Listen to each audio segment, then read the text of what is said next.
सत साहिब सतगुरुदेव की जय। बंदी छोड़ कबीर साहिब जी की जय। बंदी छोड़ गरीबदास जी महाराज जी की जय। स्वामी राम देवानंद जी गुरु महाराज जी की जय हो।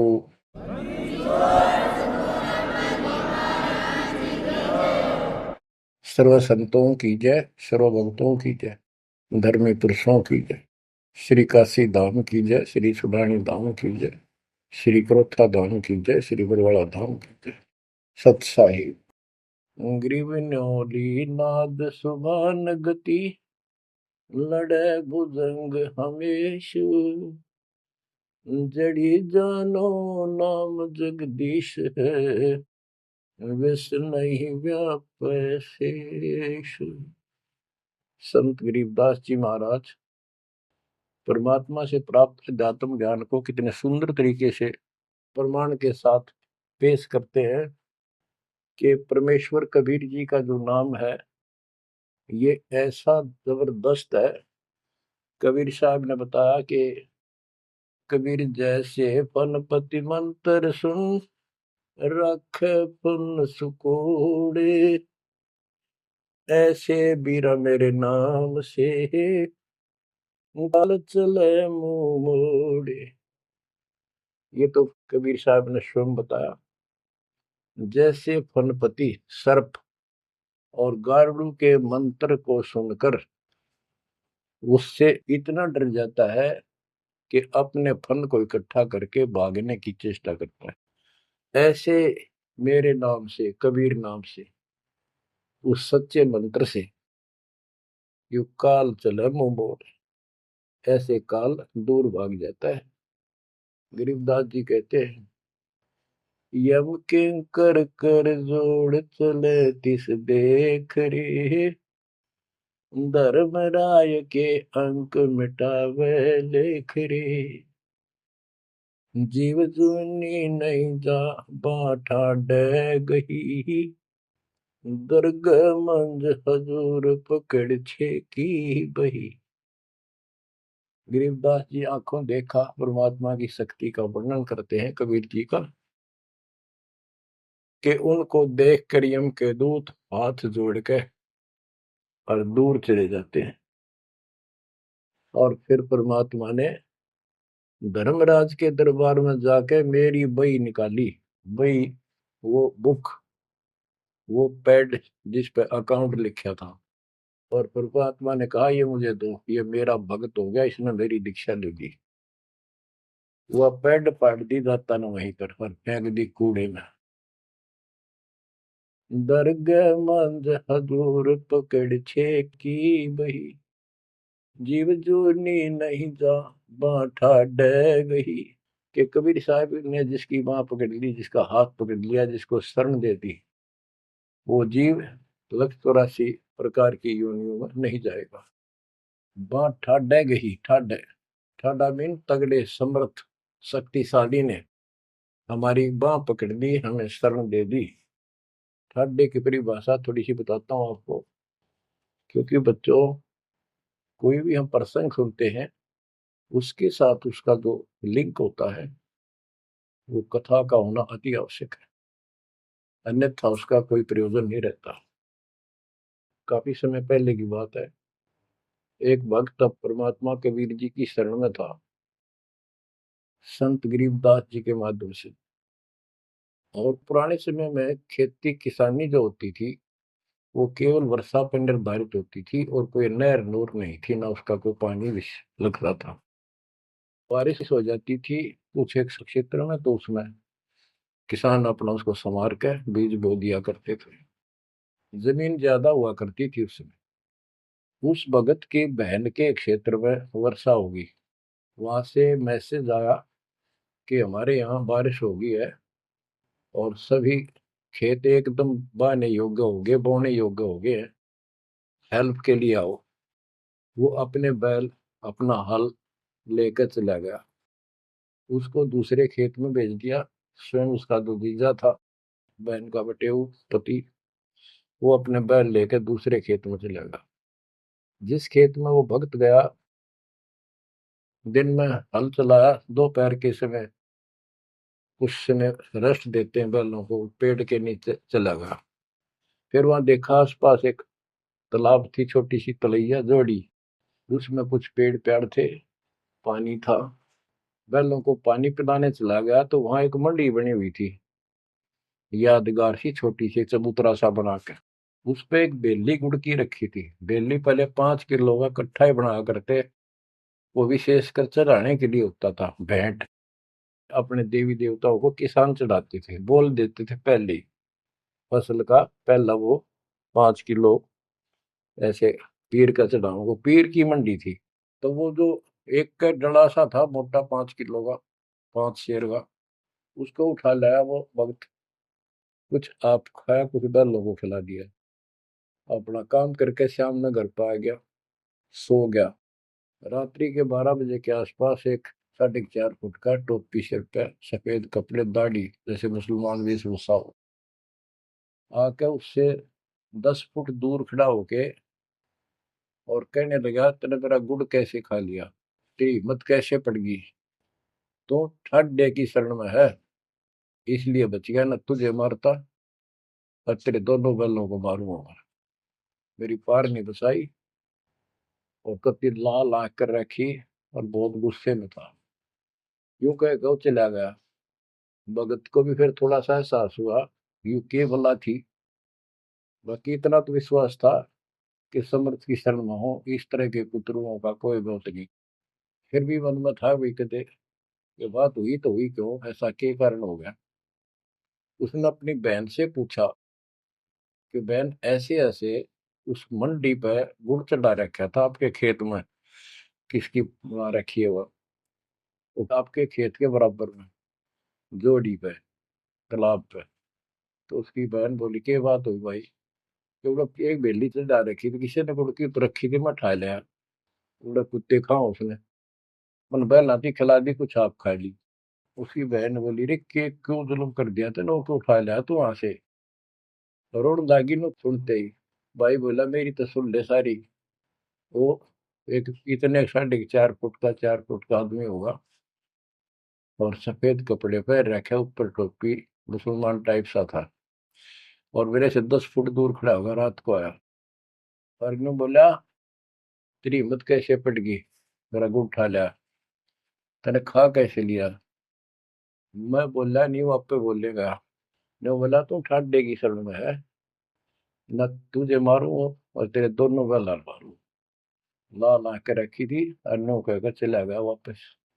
वह भेड़ और फूट फूट कर रोने लगी। बोला, रे तो मेरा काड़ा मुंह कराओ, के जवाब दो, माने न्यू सहरू से तने के वो एक गुड़ पाया खाने को। और हमारे आप सारे गुड़ की कमी है यहाँ पर। बहुत बुरी तरह लगी रो, भाई बचा कुकर मेरा भाई। अपने पति ने भी लड़न लगी, तने क्यों भेजा ही उस साइड में, तो इन्होंने क्यों ना भेजा, तने बताना चाहिए था इसको पहले। वो भाई बोला, तेरी अब भी अकल पर पर्दा पड़ रहा, उतरा शेर हाथ जोड़ के गया।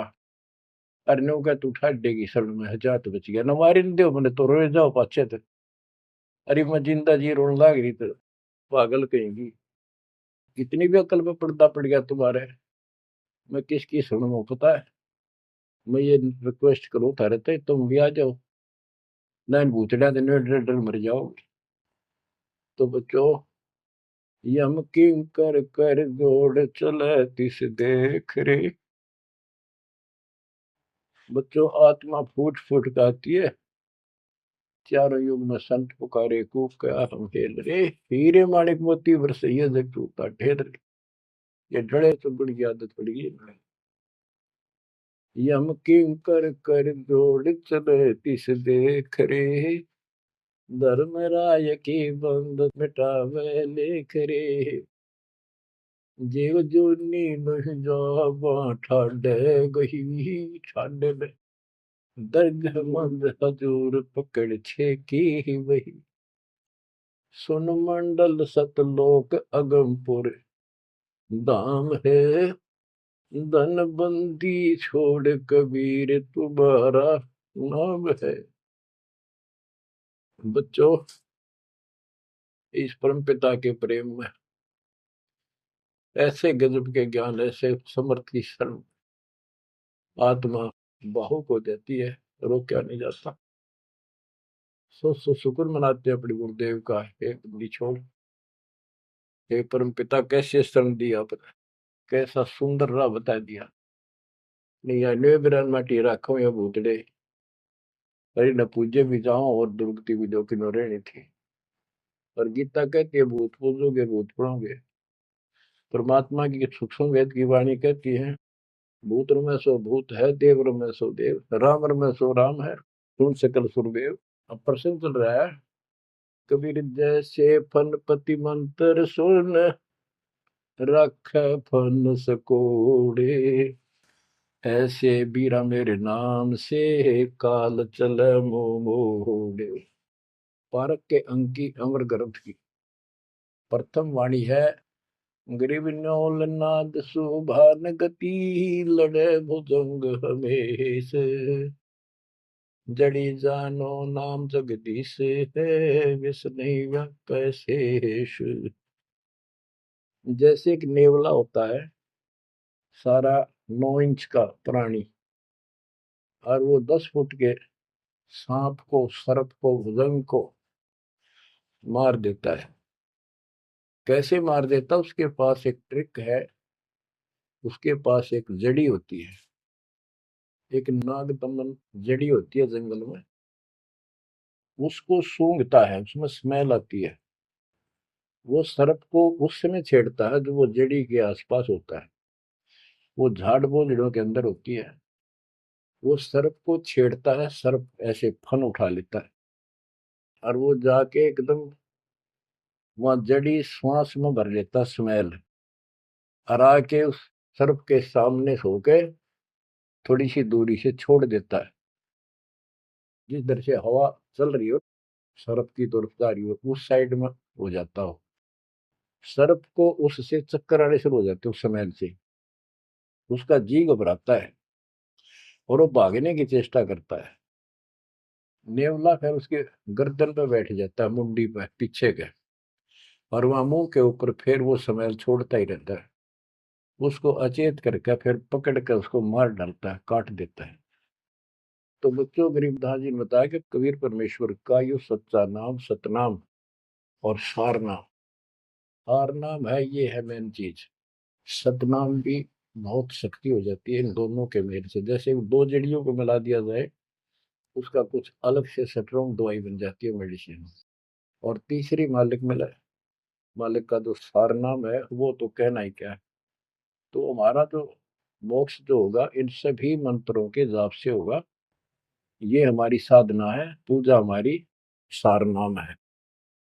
बच्चों, जैसे एक छोटा सा सर्प उस जड़ी की ताकत से, स्मेल की ताकत से जो श्वास में भर के लाता है, इतने तगड़े लंबे सर्प को कंडम कर देता है, ऐसे ही परमात्मा के इस नाम के सिमरन श्वास के द्वारा करने से। तो ये बताया कि ग्रीव न्योल नाद सुभान गति, लड़े भुजंग हमेश, और जड़ी जानो नाम जगदीश है।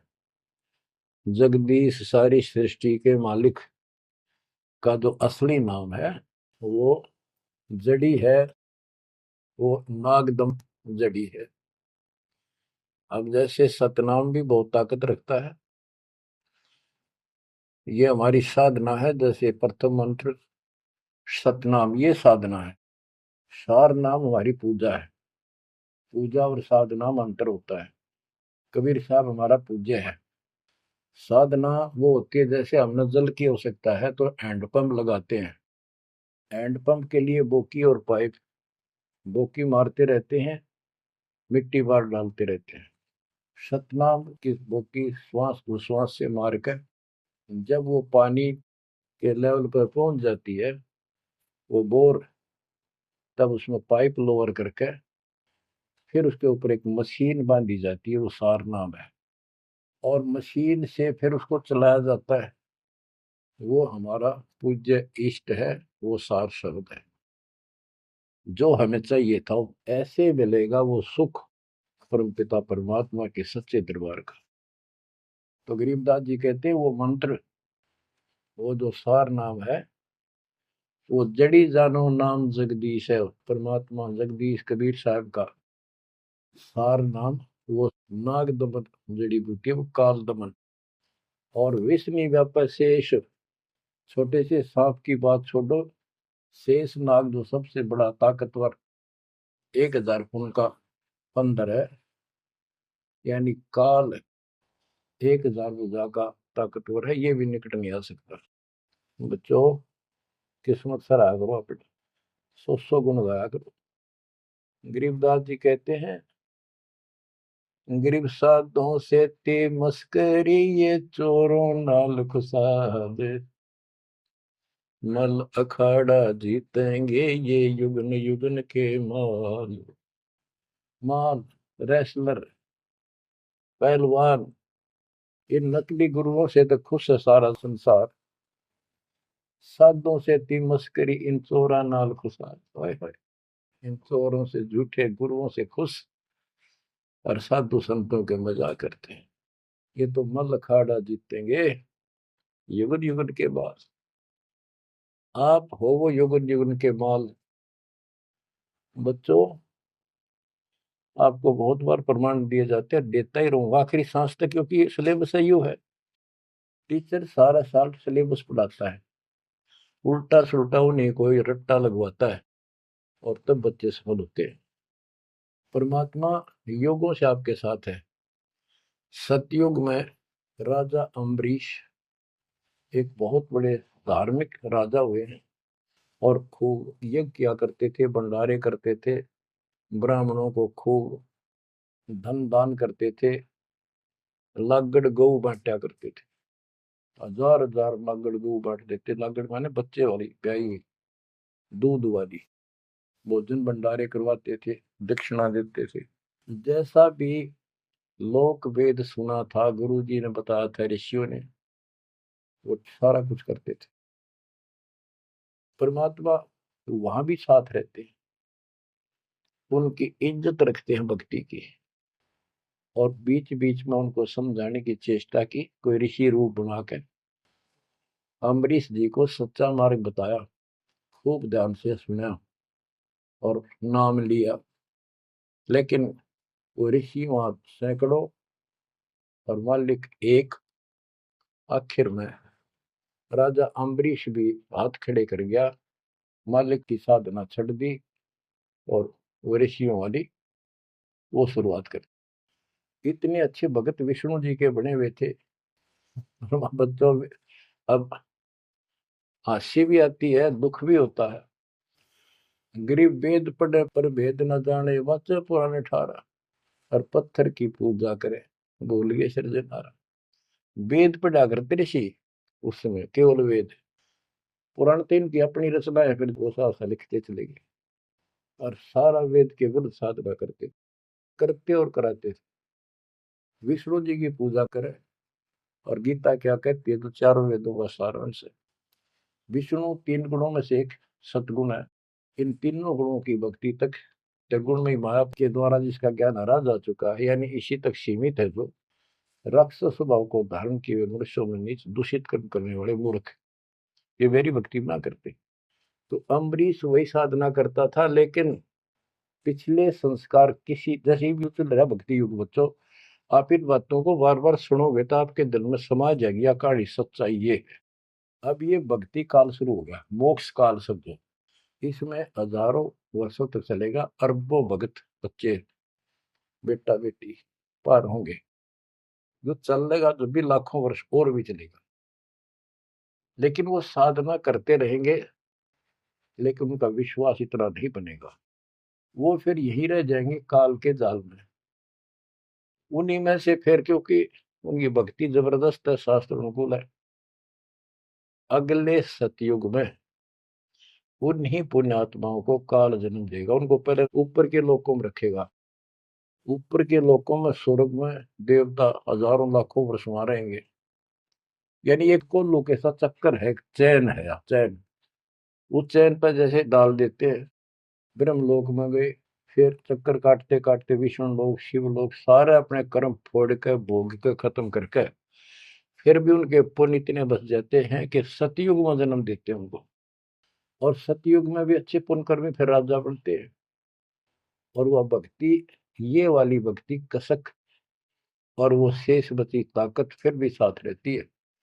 और इस कारण से भगवान भी उनके साथ रहना पड़ता है। जो बच्चा गऊ की नजर में, यूं साईं को संत, भक्तों के पीछे फिरे भक्त वसल भगवंत। कबीर जो जन मेरी शरण है, ताका हूं मैं दास, गेल गेल ला गया करो जब लग धरती आकाश। तो अपने इस विधान अनुसार अम्बरीश से मिले। ठीक है, एक बार तो यह बात इतनी गजब की है, सारी ठीक ठीक लगती है, लेकिन माहौल खराब होता है। ये ज्ञान बताने वाला एक होता है, दूसरा समर्थक नहीं होता। उस दिन में वो भूल जाते हैं और इसी लोग बहका देते हैं, कहाँ सी बातें करते हो, वेदों में ऐसा कहीं नहीं है, वेदों में ऐसा नहीं है। अब दास तो कहना चाहता है, फिर अगले जन्म उस भक्ति से वो अम्बरीश राजा स्वर्ग गया, स्वर्ग में अपने पुण्य भोगे। फिर त्रेता युग में फिर राजा जनक के रूप में वह आत्मा ने जन्म लिया। वहां भी खूब भक्ति करी, विष्णु के कट्टर पुजारी। वही भावना वही भाव फिर भरा हुआ था, परमात्मा फिर भी मिले उनको। लेकिन राजा और सिद्धियां इतने ठाठ बाट और बकाने वाले वो गुरु निरे ऋषि हमारी ऐसी घिस काट रखी काल में, हम ऐसे मूर्ख बना रखे, थोड़ा सा भी सुख हो जाए, कोई प्रभुता कोई पद प्राप्त हो जाए, हम खुद भगवान बन जाते हैं। लेकिन पिछली धार्मिकता के अनुसार हम कुछ धार्मिक भी बने रहते, लेकिन रहते वही के वही। और अम्बरीश राजा इतने अच्छे भगत थे, पिछली सिद्धि शक्ति मान की वो भक्ति की सही थी। एक बार दुर्वासा ऋषि ने उनके ऊपर सुदर्शन चक्कर छोड़ दिया। दुर्वासा कहता था कि तू ये साधना छोड़ दे, मैं बताऊं वाह कर। अम्बरीश ने हाथ भर ली पर छोड़ी नहीं। अगली बार गया, उसने गुस्सा हो गया कि तू मानना नहीं मेरी बात, तेरा सिर काट दूंगा, इतना गुस्सा। सुदर्शन चक्कर छोड़ दिया। सुदर्शन चक्कर राजा अम्बरीश के पैर छू के और दुर्वासा ने मारने खातिर वापस चाल पड़ा। दुर्वासा भागता फिरा तीन लोक में, कितने उसने गुफा नहीं मिली जरा बच जा, कुछ संरक्षक नहीं पाया। परमात्मा कबीर जी ने विष्णु रूप बनाया, एक सवाल आदि 1 मिनट में के कर ली कर दिया बोलो में। दुर्वासा ने देखा भगवान विष्णु बैठे, वहीं पहुंच गया और कंप पे डांक ठोक रखी, मन बचा लो भगवान, बचाओ मुझे, सुदर्शन चक्र मुझे मारेगा। परमात्मा बोले क्या गुस्ताखी कर दी, क्यों मार रहा है तेरे को। फिर वह सारी कहानी बता दी। भगवान बोले कि भक्ति के भाव से चलो, ये ताकत से नहीं चलता ये मार्ग। अपना ज्ञान दो, कोई मानने ठीक है, ना मानो मत ना मानो, मुझे बचाओ भगवान मुझे बचाओ। उसमें सुदर्शन चक्कर रुक गया, खड़ा हो गया दूर, भगवान की शक्ति से डर के देख के। तो दुर्वासा को विश्वास हो गया कि यहाँ बचाओ हो सकता है, माफ करो मुझे माफ करो। परमात्मा बोले अम्बरीश के पैर पकड़े, वो बचाओगा तुम्हें इससे, मैं नहीं बचाऊंगा। हाथ जोड़े, हे भगवान आपके दरबार में मैं नहीं बचूंगा, कहाँ भेजो हो दाता, मैंने तो रास्ते में मारेगा। बोला जा, वही जान बचेगी तेरी। अम्बरीश के चरणों में गिरा वो, जिसने 56 करोड़ यादव मार दिए थे एक में चलता है। तो कहते हैं अपनी देसी कहावत हमारे यहाँ, शेर न सोआ शेर, जरूर टकराया कर, यही बकवाद करनी है ना। अम्बरीश के चरणों में मत्था टेका उसने, मेरी जान बख्शो महाराज, जान बख्शो, बख्श दो। अम्बरीश राजा बोले महाराज मैंने कुछ नहीं कहा, तेरा कर्म तुझे मिला। और वो सुदर्शन चक्कर हाथ से पकड़ लिया राजा अम्बरीश ने और ऑफ कर दिया, शांत हो गया। बोला ले जा तेरी तोब। और भक्ति के भाव रहना चाहिए इंसान। बच्चों, अम्बरीश राजा की इतनी महिमा होगी, ऋषि भी हैरान थे जो उनके गुरु लोग थे।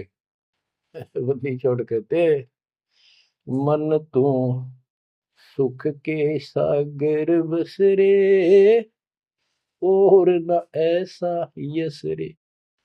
तू सुख के सागर बस रे, ये झूठे यशों में कुछ नहीं धरा। वह सतयुग में महिमा होगी, फिर राजा जनक बन गए। राजा जनक वही भाग्य बाबा नानक बने। जब एक सुखदेव नाम के बाल ब्रह्मचारी माँ के गर्भ से भक्ति ले रहे थे और आकाश में उड़ जाने की सिद्धि थी। उस हृदय की गांठ से पंसारी बन जाते ये, अपने बराबर किसी ने नहीं समझा था। राजा जनक के पैरों में पड़कर स्वर्ग तक जाने का विरोध करवाया।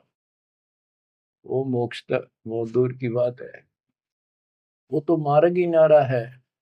गरीब सुखदेव ने 84 भुगती बिना पजावे खरगो, तेरी क्या बुनियाद परानी, तू पेंडा पंथ पकड़ो। के सुखदेव जैसे ऋषि जिसकी टूटी बोला करती, सारे देवता उसका सम्मान करते थे, बड़ा पहुंचा हुआ है, वो भी फिर 84 लाख योनियों में गया। राजा जनक से दीक्षा ली। पहले तो यूं कहता, मैं बाल ब्रह्मचारी ब्राह्मण ऋषि, जनक विदेही राजा भाई, कैसे शीश निभाऊं जाई। सुखदेव बोले, ज्ञान विवेक का हमने स्त्री का मुख नहीं देखा। राजा के 10,000 रानियां। तो गरीबदास जी कहते हैं, गोरख से ज्ञानी गणे सुखदेव जति जिहान। वो अपने आप को जति मान रहा था। और सीता सी वो बारिया संत दूर स्थान, संत के घर बहुत दूर है। इन बात तो नहीं भाई इसने ब्याह करवा रखा है, इसका न्यू हो रहा था, भाई संत कैसे हो सकता है। 10,000 रानी थी, फिर भी उस नकली थे तो भी अच्छा था राजा जनक। बच्चों, ये मूल ज्ञान है, ये निचोड़ है, निष्कर्ष है, ये तत्व ज्ञान है। और राजा जनक रूप में बहुत गणे यज्ञ किए, बहुत प्रमाण है पुराणों में। बहुत धर्म भंडारे लाए, यानी दूध वाली गाय वाटी साधु संत, तो वो धर्म पुण्य बन गए। अब देख काल कैसे ठगी करता बच्चों, सारे पॉइंट याद रखने पड़ेंगे, बेमतलब अपने धन खोया नहीं करते। राजा जनक और सुखदेव विमानों बैठ कर स्वर्ग जान लग रहे। रास्ते में 12 करोड़ आत्माएं नरक में तंग पा रही थी, हाहाकार मचा रोवे। राजा जनक ने कहा, ये आवाज कहाँ से आ रही है चिल्लाने की, रोको मेरा विमान रोको। रोक दिया। उनको बताया गया कि यहाँ एक नरक है, उसमें 12 करोड़ आत्माएं जीव अपने कर्म दंड भोग रहे, पाप। राजा ने कहा, इनको छोड़ दो, इनको कष्ट ना दो। तो वहां जो उनके साथ गए थे देवदूत यमदूत, वो कहने लगे, जी यहाँ आपका हुक्म नहीं चलता, यहाँ का राजा धर्मराज है, उसके आदेश से सब कुछ होता है। बोला, या तो मुझे इस नरक में डाल दो, मुझे भी यहीं छोड़ दो, ना इनको निकाल दो। धर्मराज तक बात गई। धर्मराज जी वहां आए, बात सुनी। धर्मराज बोले, राजन, अपने अपने कर्मा का फल सब न भोगना पड़ता है, ऐसे नहीं कुछ हो सकता। तो राजा आकड़ गया। भाव यानी एक परमार्थी भाव, परमार्थ भी हिसाब का होना चाहिए, उपवाद में कोई परमार्थ नहीं चला गया कि मैं या तो मुझे यहाँ छोड़ दो या इनको साथ लो मेरे। तब धर्मराय ने एक विकल्प निकाला कि आप अपने पुण्य दे दो इनको, आधे या जितने चाहते हो, उतने समय तक इनको आपके साथ वहां स्वर्ग में भेज देंगे। राजा ने 50% पुण्य दान कर दिए। सबको बिठा के 12 करोड़ आत्माओं को विमान में बिठा के और स्वर्ग ले गए। बच्चों, सुखदेव ने गलती करी नहीं, वो तो आज तक स्वर्ग में है। और वो राजा जनक ने आधे पुण्य खत्म कर दिए, बाकी के पुण्य में अल्लाह झाड़ के खा के खर्च के खो खंडा के बाबा नानक रूप में जन्मे।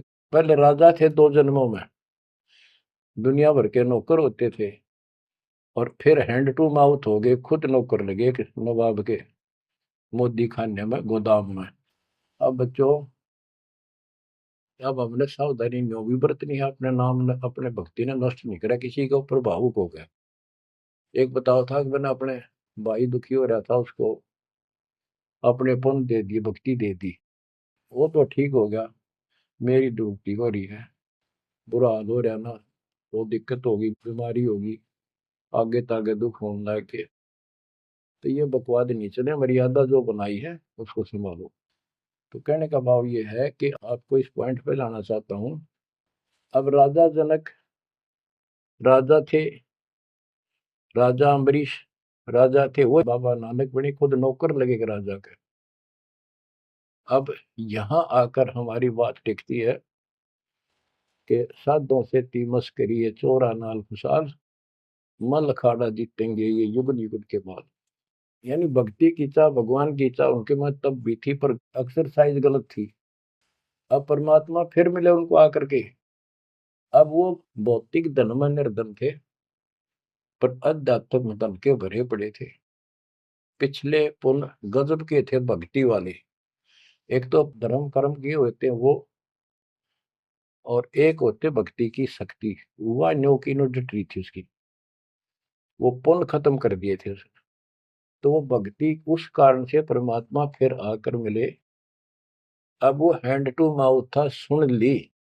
राजा होता तो तब भी ना सुनता। तो बच्चों, आज आप से कितने निर्धन हो और कितने धनवान हो, आप उस मालिक के सच्चे बच्चे हो। पिछले जन्म जन्मांतर से आप भक्ति करते हुए आ रहे हो।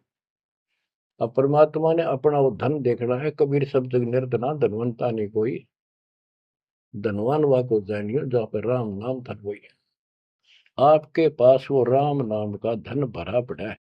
और जैसे सुकुच मीन मिलता नहीं भाई, स्वाति सीप सब अड़ ही जाई। सुकुच मीन सतगुरु हो आया, जिन परमात्मा का भेद बता।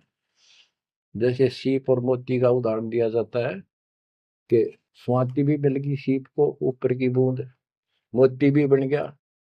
लेकिन एक सुकुच मीन जब उसमें टक्कर ना मारे, उसने खुल नहीं, तो मोती वहां गड़ गया और वह सीप भी मर गया। तो बच्चों, ये भक्ति धन थारा इब कभी नहीं गड़ मर जाता, सतगुरु ना मिलता था। तो अब आपका वो मोती सुरक्षित है। अब कहते हैं सुकुच मीन सतगुरु हो आया, जिन परमात्मा का भेद बता। तो बच्चों, फिर बाबा नानक को मालिक ऊपर लेकर गए और उनको वो सच्चा राह बताया। उसके बाद उनकी जिंदगी बदल गई। यानी पहले वकील हो रहे थे काल के, सुने नहीं थे। अब जो बाबा नानक जी हिंदू धर्म में जन्मे थे, खत्री गोत्र था, और भगवान विष्णु कृष्ण राम कुर्बान थे इनके ऊपर। गीता का पाठ ब्रजलाल पांडे से पढ़ा करते थे और गीता पढ़ते थे। दाता मिले तो खूब तर्क वितर्क किए। आखिर में बोले अखा वेखो तो मानो। तो परमात्मा ने आई विटनेस भी बनाने थे। बेई नदी सुल्तानपुर के साथ से बह रही है। सुल्तानपुर में बाबा नानक की बड़ी बहन ब्याह रखी थी। वह अपनी बहन के वहां रहते थे, नौकरी करते थे नवाब के। सुबह सुबह स्नान करने जाया करते थे उस नदी पे। वहां परमात्मा ने 2-3 मीटिंग करी। तीसरी बार जब आए, ने बोले आंखें देखो जो मानो। बात सारी समझ में आ गई। गीता बार बार देख ली, पढ़ ली, सच्चाई भगवान कोई और है। और चाह भी थे, पर पुराना ज्ञान और कोई नो समर्थक नहीं गया, बात सच्ची है। तो वो कहने लगे आंखा देखो तो मानो। कबीर साहब और बाबा नानक जी परमात्मा समकालीन थे। बाबा नानक जी का जन्म सन 1469 में हुआ, 1469 में। और 1539 में वो शरीर छोड़ के गए। और परमात्मा जी 1518 में गए। तो 1469 से 1518 तक समकालीन थे।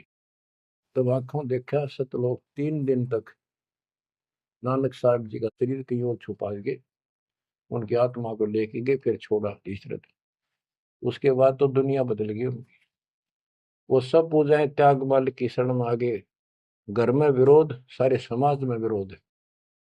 उसके पिता भी बहुत दुखी हो गए, तो के पैदा हो गया हमारे, देवी देवताओं को ऐसा गलत बोलता है। तो बहुत परेशान हुए। लेकिन जब आंखों देख ली, कौन सुने किसकी। सूरवीर होते हैं संत, संत सिपाही और शेर पीछे नहीं हटते। तो बच्चों, सारा ज्ञान सत्संग से होता है। परमात्मा का और उस प्यारी आत्मा का, आत्मा और परमात्मा नानक साहब का सत्संग हुआ। सत्संग से बात स्पष्ट हुई। अब पारक के अंक की वाणी सुनाता हूँ कुछ। साधों से ती मस्करी ये चोरा नाल खुशाल, मल अखाड़ा जीतेंगे ये युगन युगन के माल। अब वो बाबा नानक युगन युगन के माल थे और वह जीते, डट के खड़े हो गए। फिर जब ज्ञान समझ में आ गया, सारा संसार मीराबाई थी युगन युगन की माल। सत्संग में जाना ना छूटे माँ, फिर जल के मरो संसार। तो बच्चों इस स्थिति में तुम नहाना पड़ेगा एक दिन, जब जाता राजी होगा। और ये ज्ञान खुद देता है भगवान, और वो आत्मा जो इसको सुनकर कुर्बान हो जाती है, वो महान आत्मा होती है। गरीब अंश गवन करते नहीं, मान सरोवर छाड़, कौवे उड़ उड़ जात हैं खाते मसाड़। हंस और कौवे और बुगले सब पक्षी कहलाते हैं। हंस उस मानसरोवर को नहीं छोड़ता जहां उसका आहार मोती होते हैं, और कौवे वहां टेके नहीं, क्योंकि उन्हें तो जगह जगह जाकर मांस खाना, हाड खाड़े हाडों का मांस चाटना, किसी पशु के जख्म में चोंच मारना, ये कौवे जैसी व्यक्ति के लोगों का स्वभाव होता है कि दुखी उनका अपना उल्लू सीधा हो, स्वार्थ सिद्ध हो, ताकि अगला कितना दुखी हो। ये कौवे जैसे जीव होते हैं। अब यहाँ बताते हैं, कबीर साहब कहते हैं, गरीब अंश गवन करते नहीं, मान सरोवर छाड़, कौवे उड़ उड़ जाते हैं खाते मांसाहाड़। गरीब मान सरोवर मुक्ति फल, मुक्ता हल के ढेरे, कौवा आसन न बंद जय भूमि दीन सुमेर। गरीब कौवा रूपी बेक है, ना प्रतीत यकीन, 68 का फल मेटे करे भये दीन बेदीन। गरीब हंस दशा तो साध है, सरोवर है सतसंग, मुक्ता हलवाणी चुगे फिर चढ़त नवेला रंग। अब स्पष्ट कर दिया कि ये सत्संग जो है ये मानसरोवर है, और भगत साध ये हमारे हंस हैं। अब कौवे बुगले तो मेंढक मछली अड़ंगा कुवाड़ बकवाद करते हैं, और हंस केवल मोती खाता है। इसी प्रकार निर्विकार जो भगत आत्मा बन गए, बेटा या बेटी, वो हंस जैसे हैं। वो केवल मालिक की वाणी, परमात्मा की भक्ति और धर्म कर्म रूपी मोती खाते हैं, और फिर ये मोती खा के, यानी सत्संग वचन सुन के, फिर चढ़त नवेला रंग, एक अजब गजब रंग रंग जाता है उसकी आत्मा में। आत्मा इतनी मजबूत हो जाती है जैसे बाबा नानक की होगी, जैसे मीराबाई की होगी, ऐसी आपकी भी होगी, इस सत्संग से होगी। बच्चों, ये सत्संग मिला ही नहीं था अपने को आज तक। यह परमात्मा की कलम तोड़ कृपा आप पर देखो ना, कितना लाग रही रहे उस बालक ने, उस परमात्मा ने, कि ये वो वचन याद कर लो, सतगुरु जो चाहे सो कर ही 14 कोट दूत जब डरी। ये जो चाहे सो कर लो, ये प्रमाण देख यो कर दिया। ऊत भूत चमत्रास निवारे, और चित्रगुप्त के कागज पाड़े। पुण्यात्माओं, धन्य आपके माता पिता जिनसे जन्म, और धन्य आपकी किस्मत, धन्य आपकी पिछली करनी, और धन्य आपके इस समय को कि आपका जन्म किस समय में हुआ है। इस माल्य के प्रयत्न को, दास के इस प्रयत्न को हल्के में ना लेना। पुण्यात्माओं, उस दाता की अमर कथा आपके हृदय में भर रहा हूं, ये अमृतहार आपको करा रहा हूं। बच्चों, कुर्बान हो जाओ। समय पछाड़ और टाइम बार बार नहीं आता होगा आपका। ये संसारिक धंधे थे कर कर मर लिए, इनमें फिर भी पूरा ना पटता। इस मालिक की तरफ ध्यान ज्यादा दो, हर चीज में बरकत दिखा दूंगा, नारी नारी। परमात्मा आपको मोक्ष दे, आपको समय दे इस अनुभव रत्न, इस मानसरोवर मनाने का, आत्मा के मैल कटाने का,